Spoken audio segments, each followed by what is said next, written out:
All right, everybody. Welcome back from the break. I am incredibly excited to be here, more excited to be joined by this esteemed panel. And fortunately, I have history with everyone on the panel. We know each other, so that makes it a little bit easier. Makes it a little more easy to crack a few jokes and no one will get offended. So really, really excited that you all are still here with us today to explore this ever important topic. One that grows in urgency with each passing day. So I am Mandela Barnes, Lieutenant Governor, and I just want to welcome everybody to this panel and the Follette Climate Policy Forum. And if you need to visit go.wisc.edu/climate policy to view the online program and for a link to the live closed captions of this panel discussion, please do so for those in the audience. And I'm just going to take a second to describe the session format and the forum goals. There will be 5 minutes of opening perspectives from each panelist. August, that includes you, 5 minutes. 40 minutes moderated discussion. And then we'll have 15 minutes of audience Q&A, which should be very, very exciting. And I'll just put it out there. We are going to have multiple perspectives from policymakers, researchers, clinicians, community leaders.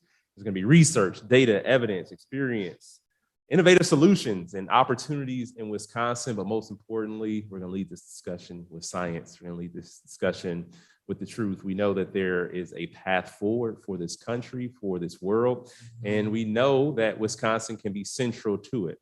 And I'm excited to be a part of this conversation. So with that being said, I am going to introduce from my side, my right, your left.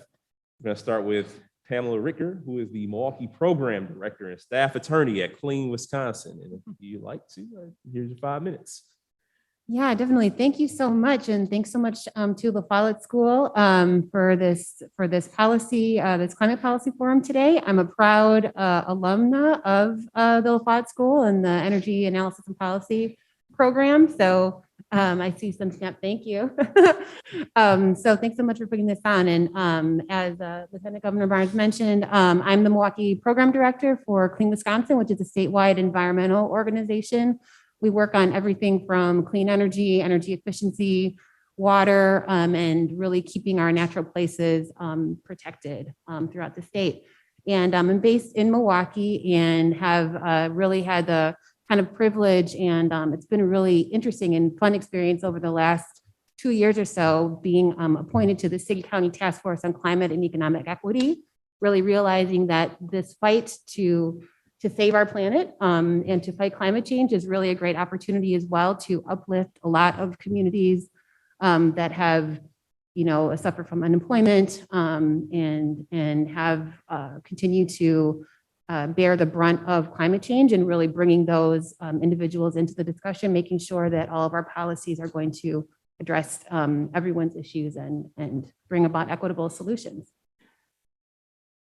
All right, and to Pam's left, we have Erick Shambarger, who is the Director of Environmental Sustainability of the City of Milwaukee. Thank you, Lieutenant Governor. First of all, I'd like to thank the Lieutenant Governor for his leadership on putting together the climate change report for the governor. I think that's the kind of leadership we need at the state level, certainly. And nationally, we need more of this voice in support of climate change, because setting goals is the first step in taking real action. So as Lieutenant Governor mentioned, I'm the Sustainability Director for the City of Milwaukee. I lead an office we call the Environmental Collaboration Office, but all you need to remember is ECO. And our vision is to make Milwaukee a world-class eco city. And so if you can picture in your mind's eye what a world-class eco city would be, it would have renewable energy, right? It would have healthy food. It would have people biking around. It would have trees and green space, and it would be equitable. It would be a place where there weren't giant class divisions, but we would have a thriving middle class across all races. And that vision comes from our mayor, Tom Barrett, who's been with us since 2004 and really deserves a ton of credit for creating our office and for having a vision that you can have business success and a strong economy and have environmental sustainability. And in fact, you cannot have long-term sustained economic growth if you do not care about your the underlying ecology. You have to have both. And climate change is certainly the issue of our time that we have to be focused on, that we have to devote financial resources to fix, and we can do it. So we've developed a track record in ECO over the last 15 years of developing innovative programs. And one of the big themes is helping to finance energy efficiency and renewable energy projects, because we know these things can pay for themselves over time, but sometimes the upfront costs are something that have to be dealt with. And we know also that while our fiscal situation is tight, we know that we are spending a lot of money in our general economy. And so what we are trying to do is bend the arc towards sustainability and redirect resources away from wasteful fossil fuels and into renewable energy, energy efficiency, and clean jobs. So we got a really great track record. We have a Milwaukee Shine Solar program that does group buys and installs solar. We're working with our utility to try to do utility scale solar. We have a robust energy efficiency program. We created the first PACE financing program in the state of Wisconsin. And now we're moving into sustainable passive house strategies and strategies to be more intentional about getting the next generation of workers into green jobs, particularly people of color, so that we can start to address the racial injustices that have gone on for far too long. So I'm excited about this panel and look forward to a lively discussion. Thank you so much. And I guess one other thing to note is you brought up Mayor Tom Barrett in Milwaukee. I'd be remiss if I didn't mention that I was, just 12 years ago, was an intern in Tom Barrett's office. It was also became the receptionist in the office. And I'll get to the August story once she does her introduction. So to Erick's left is August Ball, the founder of Cream City Conservation. Should I wait for your story? Nope. Nope. Go for it. I'm going to follow up. Okay. Well, good afternoon, everyone. Thank you so much for having me. So as was mentioned, I'm the founder and CEO of Cream City Conservation, which is based on the ancestral lands of the Menominee and Potawatomi people. And what brings me to this work is the people and the truth behind why we are in this pickle, if you will, right now. Albert Einstein once said that we can't solve a problem we don't fully understand. And this problem has multiple layers to it. And I want to make sure that people aren't left out of our solutions. Cream City Conservation is a two-pronged social enterprise, which provides racial literacy and racial equity education to environmental organizations, both nonprofit and government entities, and then uses the proceeds from that work to provide paid training and employment opportunities for historically excluded youth and young adults here in the Milwaukee area.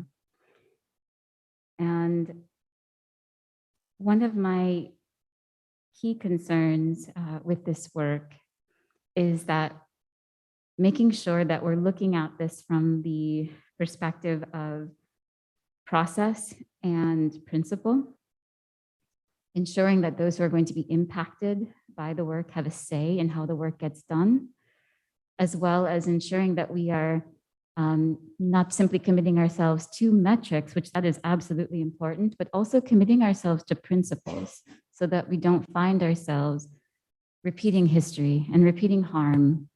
And I believe that that's possible. I wouldn't be doing this work if I didn't believe in our collective capacity to produce change. So thank you. And I look forward to the conversation.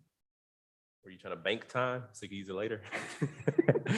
No, August is a good friend of mine. I got to give her a hard time because when she was working, what was it, the Conservation Corps program? The Student Conservation Association. Yeah. Well, I applied for a job and August turned me down. You're welcome. Some things And look where I'm a visionary, am I not? Look where you ended up. Some things you just cannot forget. Every time we are in a room together, he brings this up. I should just have it on a sign. It has to be said. But honestly, though, all jokes aside, I'm really honored to be here because these are individuals who've been doing just an amazing, amount of work.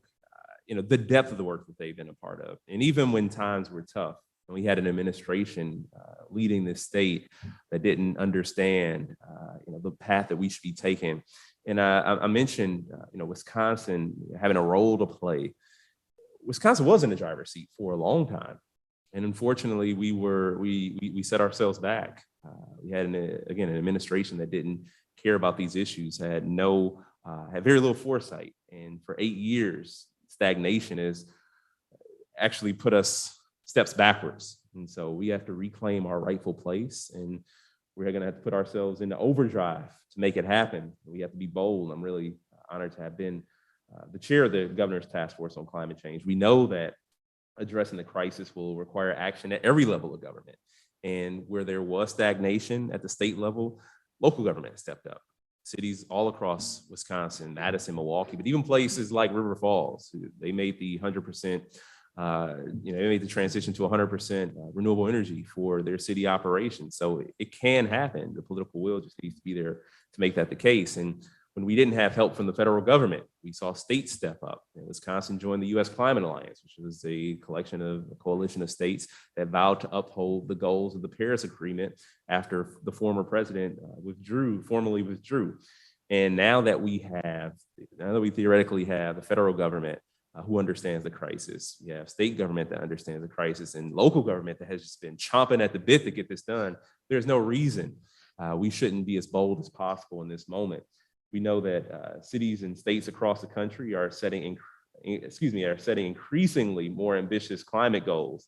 And so the panelists are going to discuss the state of climate policy in Wisconsin, the opportunities that we have for the future.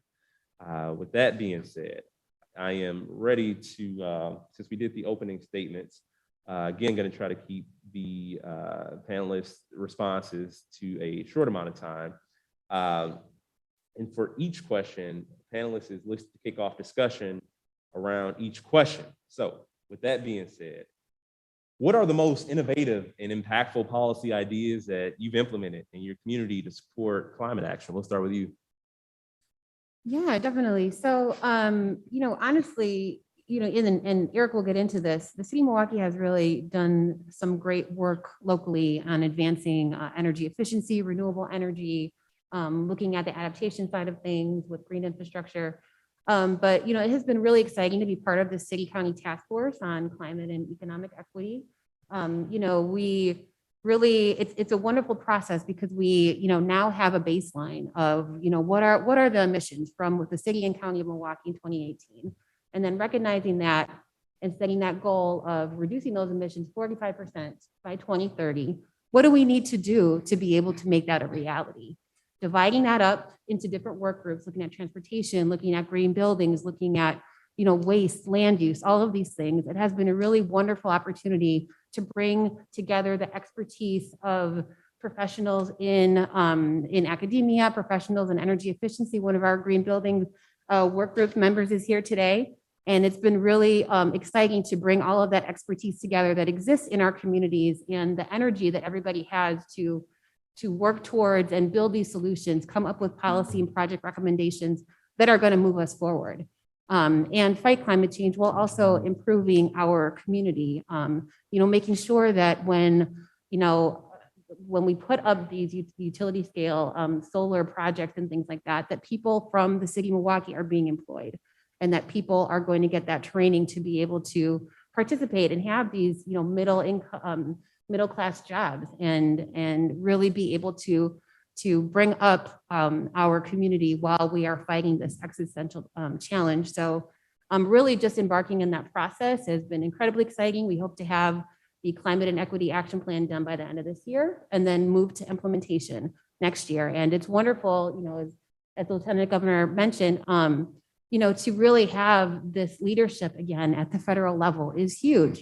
This American Rescue Plan Act funds, this infrastructure, bill funding coming down, this is a once in a generation opportunity to make the investments that we need to and really get the ball going, even though we're behind the ball now, but really use this federal funding and get these projects off the ground and use this momentum. So it's been incredibly exciting. Just a quick follow up. I'll ask this question. It's definitely not written down. I want to throw everybody a curveball or two, but if there were things that you think you personally could have done differently, whether it was with the organization or whether it was through collaboration over the last 5 or so years, what would that have been?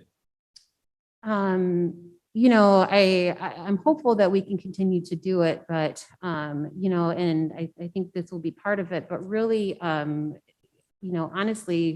our local utilities are going to have a really big, part in this in terms of transitioning where our generation is coming from. Building out the infrastructure to transition our transportation system is going to be a huge challenge. And I think something that unfortunately, I think there's really a potential for inequity when this rolls out, that there's not going to be enough infrastructure, electric vehicle infrastructure in our underserved communities. So I think really having more of those conversations, trying to build that dialogue and build some shared climate goals with our utilities is maybe something that, we could continue to, and again, this has been done, but I think that's a piece that we still need to keep. So you getting ready to chime in? Well, I have no regrets. So we have, no, I mean, because we have a small team. I want to give a shout out to the people on my team, the people that have volunteered. And we've left it all in the field, to use a sports analogy, but I mean, we've accomplished a lot. I think there's always more we can do to make sure we've got all the voices from our communities at the table from a diversity standpoint. So we could probably do a little bit better there. But in terms of trying to get policies done, I mean, we work really hard, and some of the policy ideas that I think can be brought to bear in other cities are trying to think about market failure. So I went to La Follette too, and we learned about market failures, and there was a discussion at the last panel about the free market is going to, the solution. Well, there are market failures, and there is a role for government, local, state, and otherwise, to fix those market failures. So some of the things that we've done, PACE financing, which Pam mentioned, that's creating opening up markets for private sector to invest in building energy efficiencies and renewable energy by allowing loans to go and have them be repaid on the property tax bill, which ties financing to a building, not a person. We've done $27 million worth of projects, energy efficiency projects in our community without really using any government resources besides staff time to make that happen. So that's an example. Solar group buys, where we're getting people to get bulk pricing for solar with a single installer, and doing education is something that any community can do. Reaching out to your utility and saying, look, we have climate goals and we expect you to be a partner in helping us achieve those, is something that every community should be doing, because as we are all large purchasers of energy and large customers of the utility, so we should have a seat at the table and saying, where is that power coming from? We want it from renewables, and we want the Public Service Commission to create programs that will allow us to buy renewables from the utility, or through our putting it on our own roofs through other financing mechanisms. Those are just a handful of policies that any community can do. And another one that I'm really proud of, I know Pam has done a lot of work on this, is with what we call green infrastructure, which is helping us to adapt to climate change. And that means allocating less real estate to giant parking lots with blacktops that are bad for urban heat island, bad for stormwater pollution, scaling back on that and revegetating our cities with trees and green space that can help manage stormwater. Just some ideas that any community can take. Yeah. I would add that just engaging people from all walks of life in the community in this work. I'm so excited about the work that Cream City Conservation is also doing in partnership with the Milwaukee Metropolitan Sewerage District and the local county parks department in installing and maintaining not only the green infrastructure that's on county land with paid labor from young adults and teens who live in the area, who live in those neighborhoods, but also educating those teens and young adults on the importance of greening our infrastructure process around stormwater capture due to just the realities of aging gray infrastructure, and then allowing those individuals to go door to door and communicate the importance of that to their neighbors, who then are much more susceptible to allowing us to install rain gardens on their property. Perhaps their roofs are not in the condition that would be viable for solar, but they can certainly do a downspout disconnect and have a beautiful rain barrel connected, which Clean Wisconsin is graciously provides. So what I love about it is that the more young people teach other people, especially their elders in their community, about this, the more confident they become and the more likely they are to hold their community members accountable for also contributing to progress. So to follow up with you, August, as government entities and organizations work to address climate change, what are some of the best practices to make sure that we incorporate equitable solutions and worthwhile community engagement into the efforts, like to bring a person, I guess I'll say, yeah, I'll add on to say, to bring a person who would not be in this room. Mm-hmm. If you were to invite a person to this sort of conversation, they would ask you why. Mm-hmm. How do you think we, what does real engagement look like, and how can government organizations work to address climate change while bringing in the folks who aren't For there yet? sure. I don't think that there's a one size fits all approach, but I do believe that humility is a secret weapon. Not assigning meaning to why this room, for example, looks the way it looks, like not assigning the meaning that, oh, this must be the only people who care.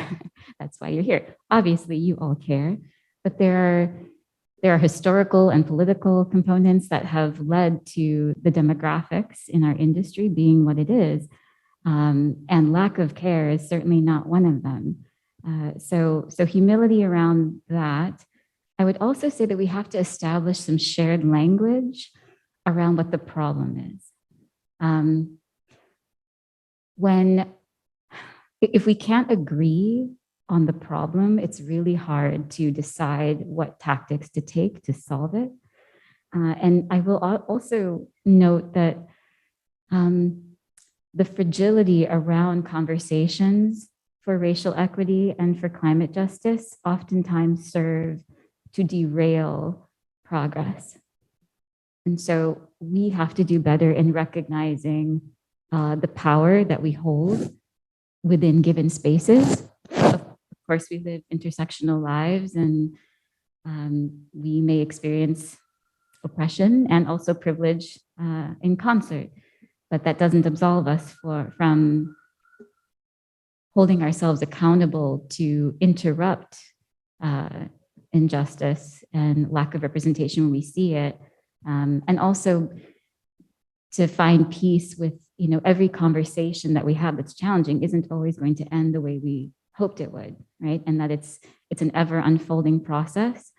And for those of you who are more science background, that can be really challenging, right? To feel like, you mean there's not a 1 + 2 that's going to equal 3, and then I'm done. I get to check a box and move on, right? Like, I get it. I love the very concrete yes or no, black or white.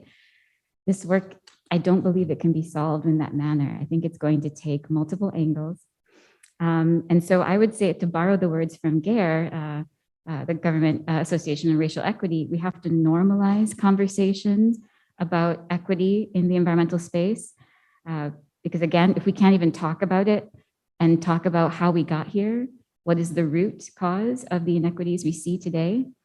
And to that point, I would also note that we have to start shifting our language. Rather than social determinants of health, for example, I invite you all to consider using the term political determinants of health, because they are the direct result of public policy and political policy. And just because something is law does not make it just. I would hope we could all agree on that.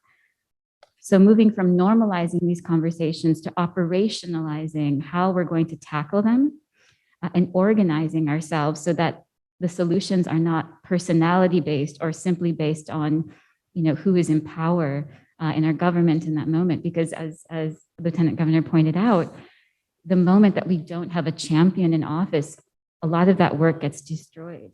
And we can't afford to continue to allow that to happen.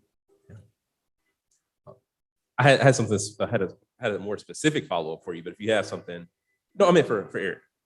Okay, well, I was gonna say, so as the director of the Milwaukee Office of Environmental Sustainability, what are some ways that you all are using best practices to incorporate equity and community engagement? Well, I think it starts with the climate and equity plan that Pam mentioned. I mean, putting equity right up there with climate change, it was important. And then establishing goals about what does that mean. So we've had a jobs and equity subgroup to really figure out what does that look like. And so one of the things that we've talked about is just incomes. We have some pretty stark equity data that talks about, you know, the average Black family or median Black family makes what, 31,000, while the median white family makes 58,000 in our city. That's not right. So we've been real intentional about coming up with a clean energy jobs plan that we will hope will get approved to try to address that. And that means recruiting people of color into these industries where maybe they've gotten discouraged by bad experiences they've had with employers in the past, or maybe they don't even know about green jobs. So we got to figure out how to recruit. And that means getting our education connections into the neighborhoods where people live, because our technical college system has got some great programs, but they've cited them in the suburbs. So we've got to connect people to those programs. And we've got to really listen and engage in different ways and go to where people try to meet them where they are. And that's one thing too. I've been in conversation with people who've been doing this work for a while, but haven't always connected the dots in terms of equity. And, you know, when I first took office, I always mentioned, I said, we're going to lead with the core principles of equity and sustainability. And you touched on it a little bit, but you're able to go a little bit deeper about income and wealth and how that relates to the environmental experience for people and why that's so important. I'd like to hear a little bit more. Well, sure. I mean, I think part of the political division we have in our country is I think you had a lot of people that viewed cities as dirty places because factories were there, and maybe they moved out to the suburbs because they wanted to have their own little green space. So I think a lot of people moved to the suburbs, some for racial reasons, but also because they wanted to be closer to nature. And that's how the suburbs were sold early on, right? And the Federal Housing Act that gave substantial privileges to white families only. Yeah, right. But right. And so you have And this restricted Yes. like housing access to the suburbs to Yes. only white families. Thank you. So you had white families that left, you had Black families that stayed behind, and now we have a situation where you have, you know, separation in our metropolitan areas. And I emphasize the word metropolitan because I do think suburban communities need to be called out for locking people out, even to this day with fair housing and things like that. So we have a political division that we have to overcome. I still live in the city of Milwaukee, and so I want to see urban areas thrive and do well. And I think that's good from an equity standpoint, but I also think it's good from a climate standpoint, because when we live closer together, we don't have to have the automobile that uses a lot of fossil fuels dictate how our social structures are set up. All right. Thank you. Thank you, Pam. It's been a while. Yeah. What you've been working in the policy space for a while. So what do you think the state of Wisconsin or state agencies can be doing right now to implement, implement what it would take to advance our climate goals? Well, on National Energy Efficiency Day, if anybody did today's National Energy Efficiency Day,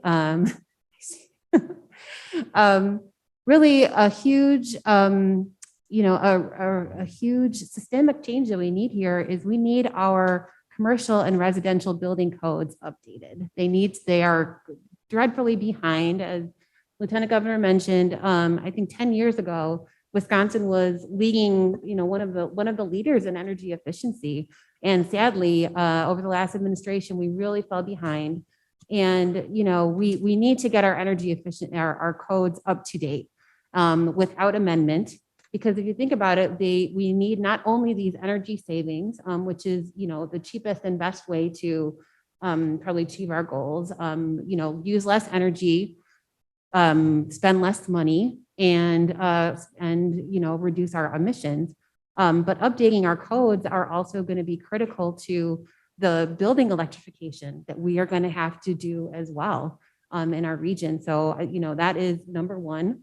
I think that we do need more accessible and affordable ways for people to make energy efficiency and renewable energy upgrades to their homes.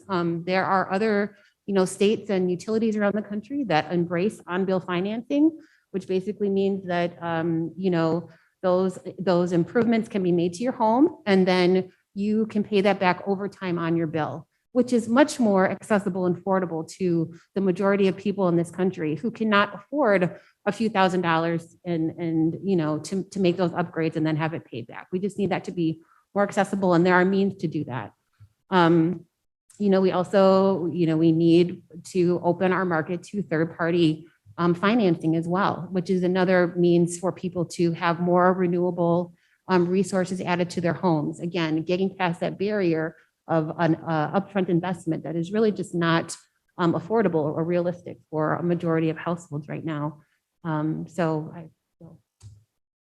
Those are the couple, and we could keep going, but. Well, yeah, I mean, so we mentioned building codes, or you mentioned building codes, and we were in the back before the panel started. I talked about the building collapse in Miami. I mean, building codes should be top of mind. Now, although we're talking about two different things right now, there's the structural side of it, and there's also the efficiency side of it. And I mentioned then that some buildings are structurally dangerous. Some buildings are very dangerous to exist in, to live and work in. And I guess if, Erick, we could talk a little bit about some issues that may arise when it comes to either, buildings, but also just other policies our state agencies could implement right away that would support the goals that you all have. Yeah, absolutely. So just to pick up on the building codes, the state sets the building code, and municipalities currently cannot set a more ambitious energy code than what the state sets. So that's the floor that they've set for us, for not only Milwaukee, which has more ambitious goals, but for every community in the state. So they've got to get that right because it affects every single community. And as Pam said, it's foundational. So that building codes are one. I think there's a lot of important work that needs to continue to happen at the Public Service Commission and how utilities are regulated. And I mentioned green tariffs would be one, where there's to really open up the possibility and have uniformity across utilities in this state to allow large customers, whether they be municipalities, healthcare corporations, or whatnot, to be able to say, look, we want power from renewable sources. We don't want power from the old coal plant. We want to be part of the solution, and we want to source that through our utility. So we have a proposal with We Energies that we'd like to see adopted that would allow us to do just that and support local workers. I also wanted to mention that Milwaukee teamed up with Dane County and Madison, La Crosse, Green Bay. We created what we call the Wisconsin Local Government Climate Coalition, WLGCC.org. And we've been working together for about a year to speak up at Public Service Commission dockets, to write joint letters, because all of these communities that have climate goals, we've all identified the same issues. I mean, we don't have to have a completely unique climate plan to every single community. The issues are very similar in most communities in the state and throughout the country. And so teaming up and working together to have our voice heard at state government to say, look, we've set the goals, but we need help. We need state policy to facilitate this transition. And we have some ideas, and we expect to be at the table in those discussions. So I encourage you to check out that organization. And if you represent a community that's not listed there, to reach out to us and join our coalition. And if I'm not mistaken, hopefully someone out there can correct me if I am, maybe you, Erick, but I think the last time our building codes were updated for the state was 2018, but with the 2015 standards. Is that right, Pam? That sounds right. Yeah. Okay, it's true then. Pam said it. I'm not sure exact, but I think our commercial code may be as bad as, like, they watered it down with amendments so that some of it reflects 2009 standards. Yeah. Yes. It's real. Got a lot of room for improvement, Wisconsin. Yeah. So with that being said, I guess, so we're talking about structures, August, the space that you work in terms of equity, is there anything you'd like to add in terms of maybe housing? Yeah, well, I mean, when I hear what, my colleagues who are far more versed in policy than I ever could be, what I hear at the core is lack of shared language. What I hear is that underneath the desire and the failure yet, not failure, but the inability yet to bring our state codes up to where they need to be, is that there's probably aversion and pushback from a multitude of entities. I can imagine builders, I can imagine those who produce developers, for example, pushing back due to their concerns about accessibility and pricing. And that's a great opportunity to show where our country has had successes, right? Because there are other states who have had success in creating low-income passive housing that have retrofitted housing, affordable housing for not only cheaper than traditional building methods, but that, you know, it's better for people and the planet. So I love to look for the magic when we're solving for problems, but that then requires that we also face where the opposition is, where the hesitation is. And I believe that people are inherently good. We just make decisions based on the information we have. And oftentimes when we feel we don't have enough information, our human response is no, right? So being able to get to that no, find out what is the hesitation, what is the pushback exactly, is it actually true? And can we work to resolve that, could help us. I also would love to point out that there's an entity called Jobs to Move America, and I believe they started in LA. And you know, LA is doing, you know, the best they can with given the circumstances, but they have also committed to moving or transitioning all of their public buses to electric over the next 20 years. And to me, it's a great example of how we can, you know, as my students say, feed two birds with one scone. Where, you know, those who, and this is again a direct result of having consecutive progressive mayors who have deliberately supported this work, but not only are they transitioning to electric buses over the course of 20 years, they've also established jobs, good paying jobs for folks who've been historically excluded from the green economy to build those very buses and maintain them. So much so that Jobs to Move America is now in multiple states.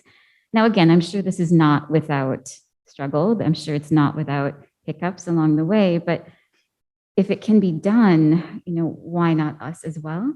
So it's no surprise to any of you that, you know, individuals of color, due to historical inequities and systemic racism, individuals of color typically are residing in areas that are closer to highways, that are more likely to be exposed to pollutants. And in terms of even just wealth inequity, I mean, the median household wealth for a white family is over $200,000, whereas for a Black family, it's around $28,000. That's not by accident. That is by deliberate design of our society. And so I see that as a positive, believe it or not, because it means that this didn't just happen accidentally. And if we can design things to harm people, we can design better, and we can design things that cure and heal us. You brought up a couple good points too. I mean, a lot of good points. And I'll say, just even on the topic of buildings, there's no reason why this day and age there's any inefficient new construction that takes place. And you know, even personally, I think that when we hand out, credits, tax credits for whether it's new housing or any sort of building, and there should be an efficiency component tied to it. I mean, that's just sort of the bare minimum. And you mentioned buses too, and we need to increase our mass transportation options. But the reality is, we still got a lot of buses that are, there's a lot of exhaust, and that's going right into the same communities that they're meant to serve. And you mentioned not doing further harm. So electrifying bus fleets is something that has to happen in order for us to have equitable outcomes. And you mentioned highways. If you drive on the highway, Interstate 43 in Milwaukee, once you get a little bit north of Silver Spring, you start to see barriers that go up that protect the neighborhoods from either sound pollution or air pollution. So there is a lot of inequity that is, it's just structural. And for too long, we just sat and accepted it. We just, oh, that's just the way things are. And things just cannot continue. I don't want to say continue to go down that road because I just talked about highways, but we can't continue to go down that road. So with that being said, what are some of the most promising examples of public-private partnership that addresses climate policy in Wisconsin? Whoever wants to take that can go ahead. It was for you, Pam, but anybody who wants to take it, please feel free. I think that's supposed to jump in. Well, I think Eric, mentioned it earlier, but this whole concept of PACE, which is property assessed clean energy, it's really a way to, again, and this is more for in the commercial sector, let's really provide upfront capital to buildings to make these energy efficiency and renewable energy upgrades, and then pay that off as a property assessed tax assessment over time, and have that. And a lot of times, these improvements can be paid back in a few years. So, I feel like there's no reason why every building shouldn't be doing that, especially the highest, energy users. Who wants to be wasting energy and money? It just doesn't make sense. I think there really just needs to be more education out there that these programs exist. Because it just makes sense on so many different levels. I would suggest that we need to continue to improve our relationship with our public utilities and getting them to be part of the solution with this. So I think there's a lot of room for improvement there, but an example of where we have been able to find some common ground is we were able to build the largest solar energy project in Milwaukee's history with We Energies. We sited it on a city-owned landfill. So it was land that couldn't have otherwise been redeveloped, and they built it, provided a lease payment, and then those funds are used now to support additional climate work, be it our climate action plan or whatnot. But I see future opportunities to try to reorient our utilities away from fossil fuels. They play a very important role in the state, but they could be even bigger partners in this renewable energy transition, not getting, being supportive of distributed energy and not getting in the way of it. And also potentially being a partner in the expansion of electric charging as an example. So I think that that's an area where, more work needs to continue to happen on collaboration, but it's just so important. They're privately owned, but they are called public utilities for a reason, because they do play a very important role in how our systems are set up and who has access to renewable energy and that kind of thing.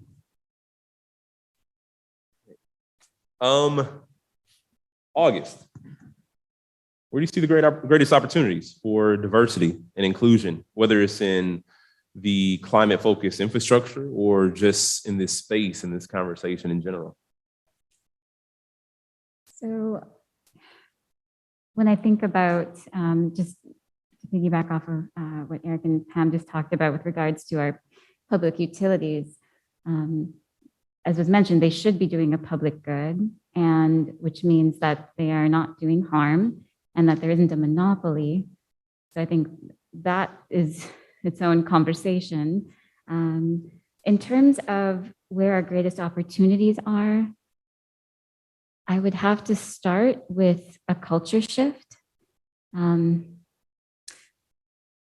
spend a lot of time fostering experiences for young people who look like me, who don't see themselves in these conversations, and spending a lot of time building up trust and curiosity and, dreams for what their life could be like. For them to go off to college, to study environmental sciences, to take on roles in environmental organizations, government entities, non-for-profits, and just for them to leave a few months to a few years later because of the substantial microaggressions that they experience. Hearing stories about being asked, to bring their perspectives to the table because they're the only ones with their identity and their lived experience on the team. And then the moment that they dissent from what the larger body in that entity wants to do, they're perceived as problematic.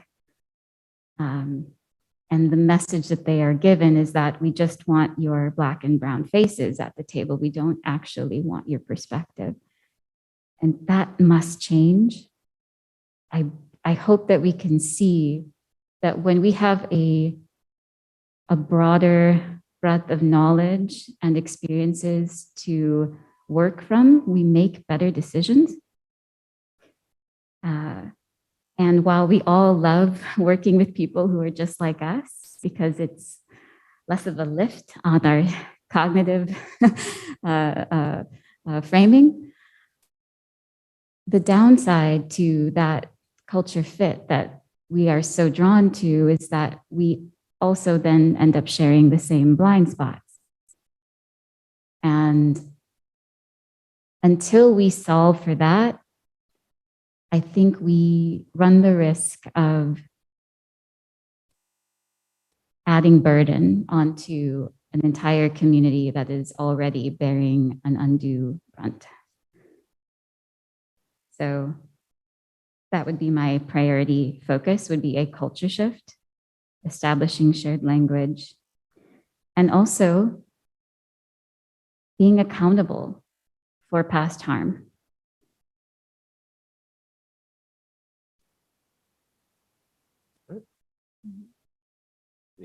Anybody else want to chime in?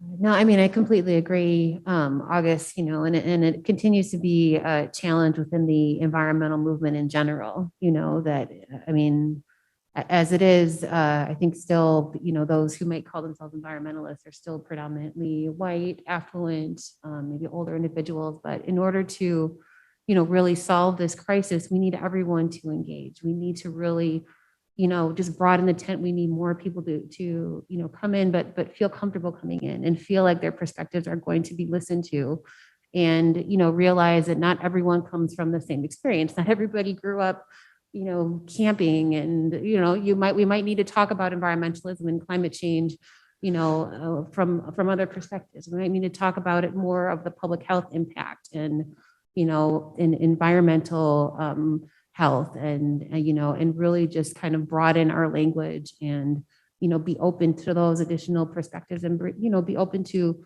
the rightful criticism of how the movement has developed so far, and be very intentional about bringing in new faces, new perspectives, new socioeconomic backgrounds into the movement, because it's still not diverse enough in any way. So yeah, and if I could just Yeah, please. One small piece too is that we have to be willing to fail, friends. And I understand that in government specifically, I mean, having been a former county employee, I get it. It's where innovation oftentimes may go to die, and it's not because of the people, it's because of the culture, right? Where, gosh, if you make a mistake, no one wants to be attached to that. And then you've got every alderperson and supervisor at a podium saying, this will never happen again. And so there's a lot of risk, but the only way we're going to progress here is if we try things. We are building a world that has never existed before, right? So we have to give ourselves some grace. We have to go into this, I believe, understanding that we're going to trip up. The system is designed to trip us up, but we have to stay in relationship with the work and not give up, and not feel that when someone gives us the gift of information on how we could do our work better, that we take that as a personal affront. We're all figuring this out together, and none of us are absolved from it. It might impact us a little differently, but it's impacting us all none the same. And we're all also swimming in this pool, if you will, that none of us actively signed up for or agreed to. Like, we were born and these were the deck we were handed. But to add an additional analogy, the milk is spilled and it's ours to clean up now. And unless we clean it up, we're going to continue to slip on it and people are getting hurt. So grace upon grace for forward action. It's really, really good points. And back to what Pam said, as far as the movement being pretty homogenous, being pretty affluent. And there's also the intentional, the intentional siloing of the movement, of the space, of environmentalism writ large. And even with the topic, with the issue of more affluent people having been seen as the face of environmentalism, it's because, like you mentioned, like a lot of folks, this camping, right? People go on their expeditions, go fishing, go enjoy the mountains, go enjoy the rivers and the lakes and all over the country. And part of it is self-interest. But unfortunately, there are people in communities that are struggling to survive in their own neighborhoods because of environmental harm and environmental degradation. But those folks hadn't always gotten the space to be able to share their concerns, as if the only experience that mattered was the more luxurious one.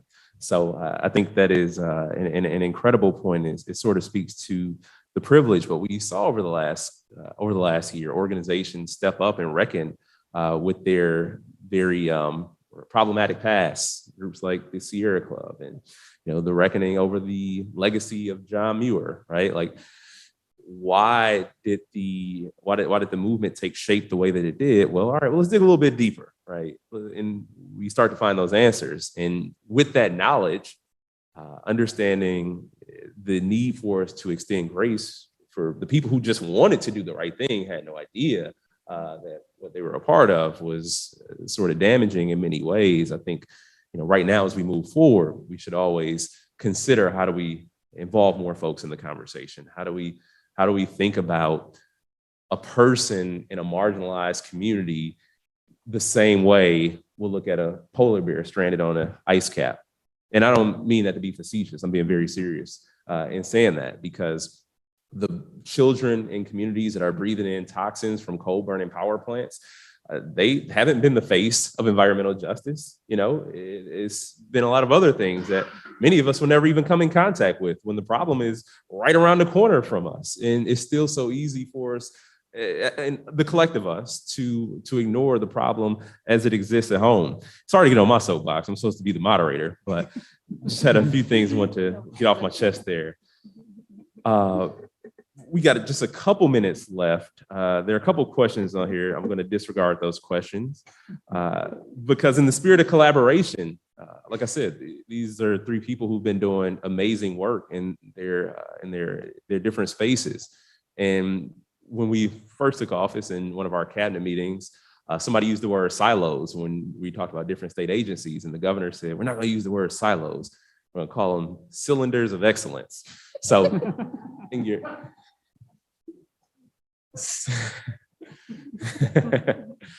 the governor is a really funny guy.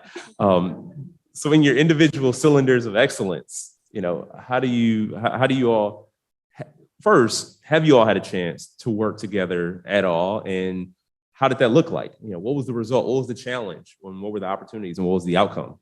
And whoever wants to take that one first, can go ahead. I'll take a stab at it. First of all, I don't believe in silos, because I use a thing called a telephone. So I pick up the phone all the time and I call people, and we work across, and we try to influence each other and try to work. So we're the Environmental Collaboration Office. Collaboration is literally our middle name. And we've had great, I think, work working with Clean Wisconsin, for example, on the climate task force.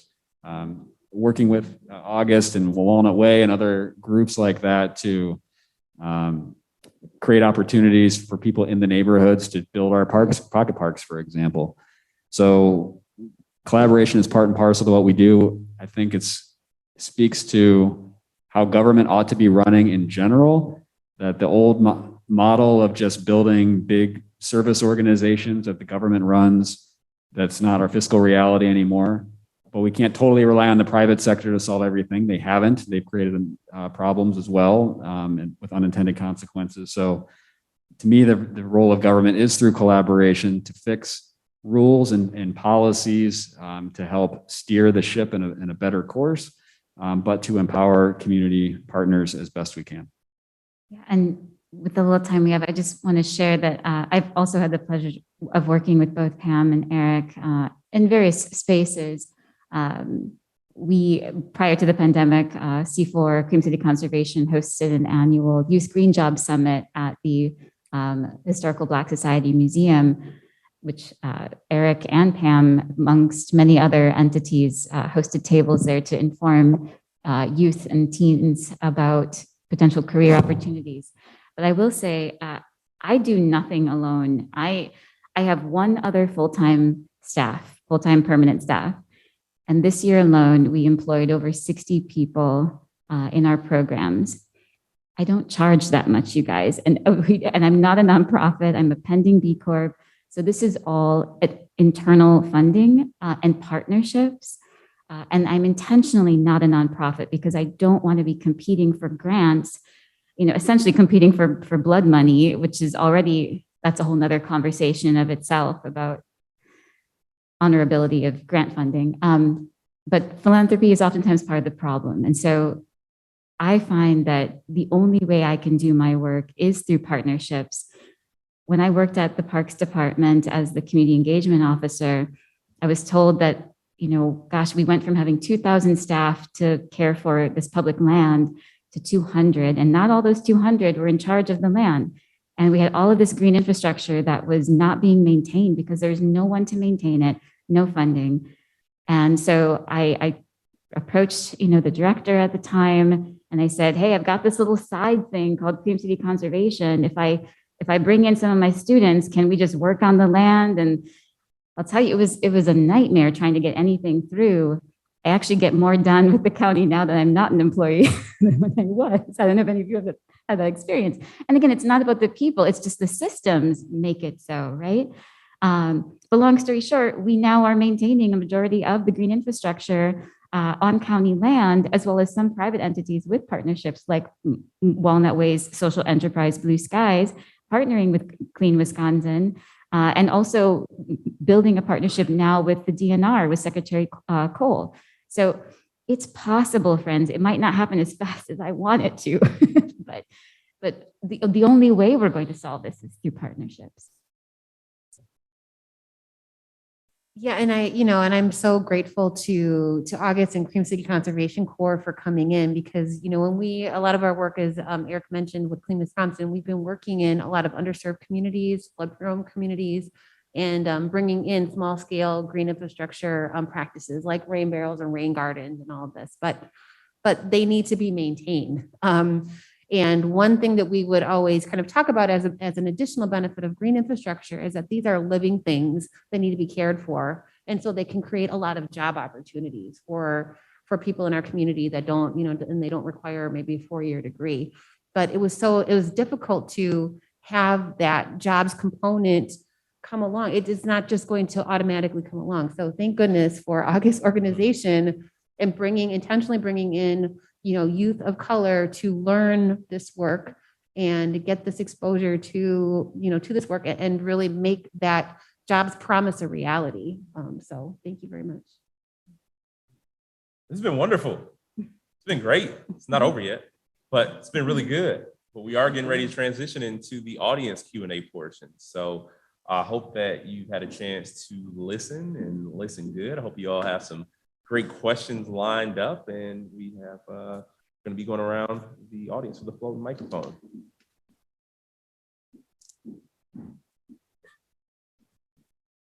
Thank you all so much. And first, Lieutenant Governor, I hope next year or whenever you come back, you're at the national policy discussion.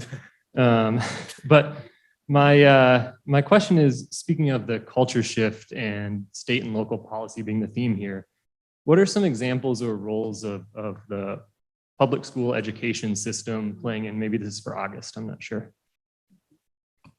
So was your question, what is the role of public education?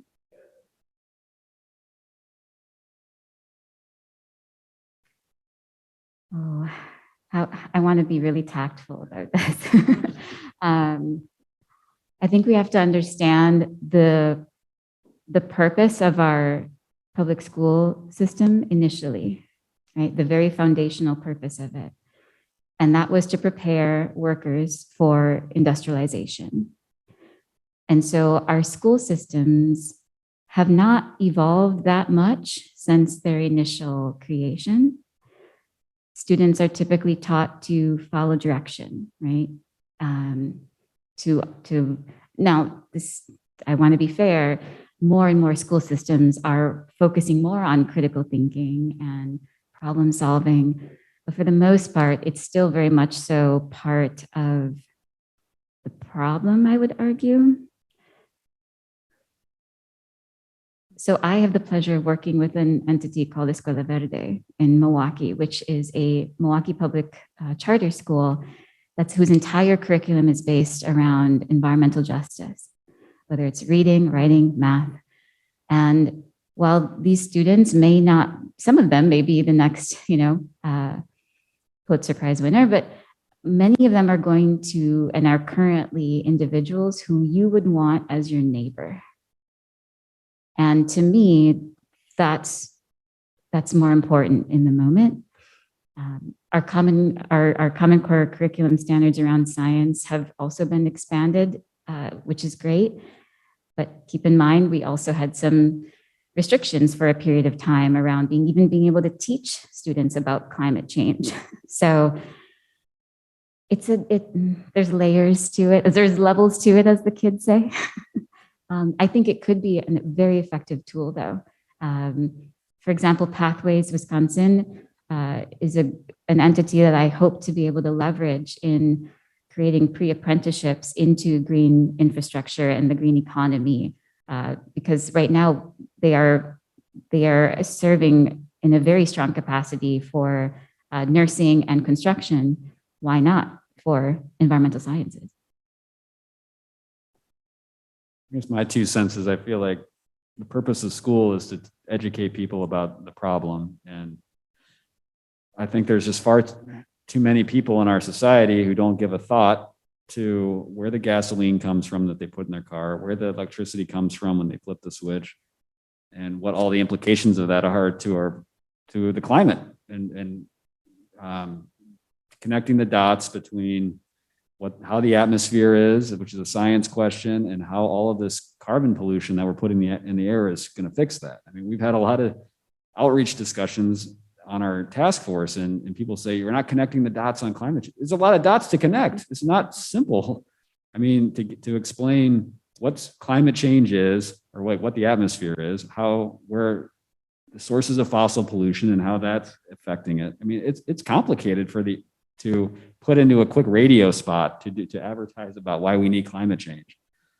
So there's all this discussion about what do sustainability offices need to do about education, but it would be really nice if the school systems could, at some point in the 12 years they have people, to be able to have every kid graduating to really understand what climate change is, why it's happening, and why it's so important to course correct.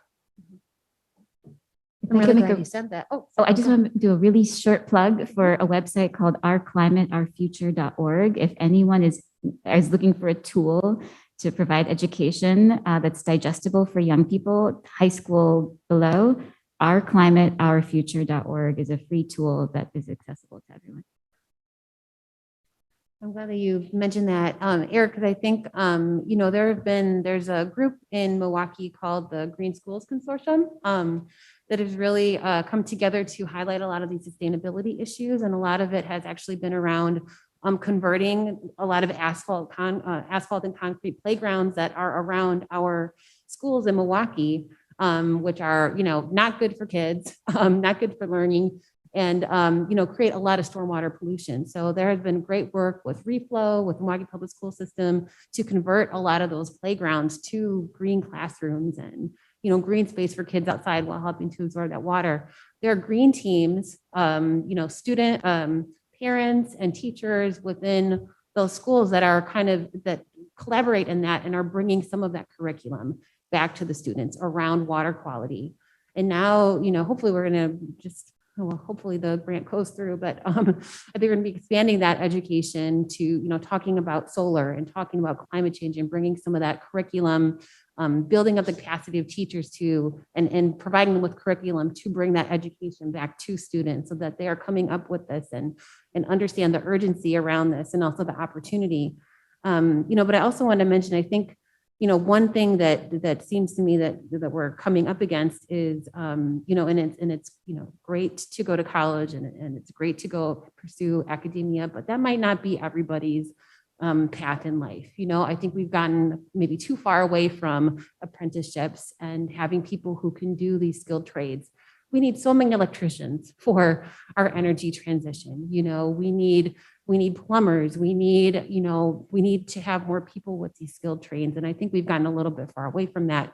But I think some of the discussion within the Jobs and Equity Task Force has been around, let's work with the unions that are there and let's bring more people into the unions and let's reestablish some of these pre-apprenticeship opportunities for a lot of students who are not going to go to college, and who we need to become electricians and, to bring back these skilled trades that are also, very good paying jobs as well. So I think some of that is restarting, but I think it does have to, come back. Thank you. Now, I don't want to suppress anyone's ideas, but we got 7 minutes left. And we got through one question. So just want to put that out there, everybody. It's great answers, but we got to make sure that these are a little more succinct. Thanks. Kermit over here. In particular, the question is going to be rooted in activity 350 Madison has been engaged in as we've formed community climate solutions team focusing on local communities, trying to engage and mobilize action, recognizing that there are state level limitations that are placed on local communities, evolving a state policy group to engage at that level. And among the questions that we deal with is, well, where should we focus our time and effort? Where will we have a big impact with a strong likelihood of success? And I was excited to hear you talking about building codes earlier from the panel. We've been grappling with that also and trying to organize and engage. And it's like, it really would be a big impact. How can we get it to happen? We have a certain state legislature dominated by a certain party that seems to be indifferent to the issue, and they have hands on levers of power there. What can we do? And additionally, how can we figure out what the next best thing is that we could work on?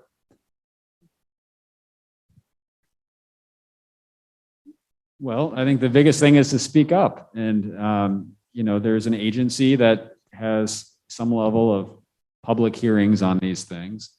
And so it's a matter of writing letters and making our voices heard. And I think raising the issue in the press so that they know that this is even going on. I wonder how many people even know that the state is currently looking at building codes. And that sounds like a really boring topic if I didn't know what it was about, but it has huge implications for climate. So I hope that this forum and your activism and others will point out that we can do it. August's earlier point is, yeah, I'm sure builders don't want to adapt and they probably think this costs more. But the building codes are the floor, not the ceiling. That's just the bare minimum of what we need to do. And these buildings are going to be around for 30 plus years after they get built. So we have to hold ourselves to a higher standard. We can sneak in one more question. I know our time is running out. Thank you. I'm curious about your interpretations. You had discussed how we were set back in climate policy for the past administration. I'm curious about your interpretation of the movement for fair maps in Wisconsin and how that could have climate implications as well. I could just chime in and say that would answer his question. Fair maps.